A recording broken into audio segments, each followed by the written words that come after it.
पीछे देख रहा है, कितने हो जाओ। आधा किलो का बटखारा देखा है, उस पर 300 लिखा रहता है कि 7600 है, 500। तब जब 1 किलो का होगा तो कितना होगा? तो अब कहे पगला ये लोग। बैठो, बिना बोला हटा कहीं जाकर लोगों का पूरी टने है का? यस सर, खींचिए खींचिए के। हाँ, कोई को होता है सब, नया नया शर्ट सिवा लेगा एगो, इस तरह पुराना पहन के आएगा और रूम लेके रह रहा है, अपना रूम लेके रह रहा है और नया कपड़ा दूसरे रख ले बड़ा सा दोनों पार्टनर। आयो कहता रुक आज सांझ के देख के आओ तनी कहाँ बढ़िया प्रोग्राम बा। एगो के उहे ड्यूटी बा, साइकिल उठाया, ट्यूशन व्यूशन दिन भर किया, घूमते घूमते देखलस कि अच्छा हियाँ तो बहुत बड़का पार्टी बा। गैलस जाके कहता पार्टनर आज के सांझ के खाना नहीं बनेगा, पार्टी मेरी तरफ से।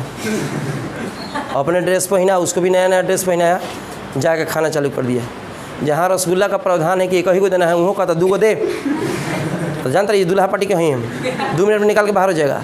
तो ना मालिक ले लिए और रसगुल्ला ले लिए, और जो दूल्हा पार्टी मिल जाएगा है आपको तो हम पहचानते नहीं भाई, लड़की की तरफ से आए हैं हम। और दोनों मिल जाएगा, कौन है? हजाम है। हजाम को देखेगा तो उसको पहले भागेगा, तो अब तो तीनों मिलकर एक जगह पीटेगा, और जितना रसगुल्ला है सब फूंकू के रसगुल्ले के रूप में निकालेगा सब। बात समझ रहे हैं कि नहीं? तो इस तरह के प्राणियों थोड़ा सा दूसरे के लगन में बिना बुलाहटा कर नहीं पहुँचने का। को कतर से हमारे मन के बात को एक से जान गए तुम।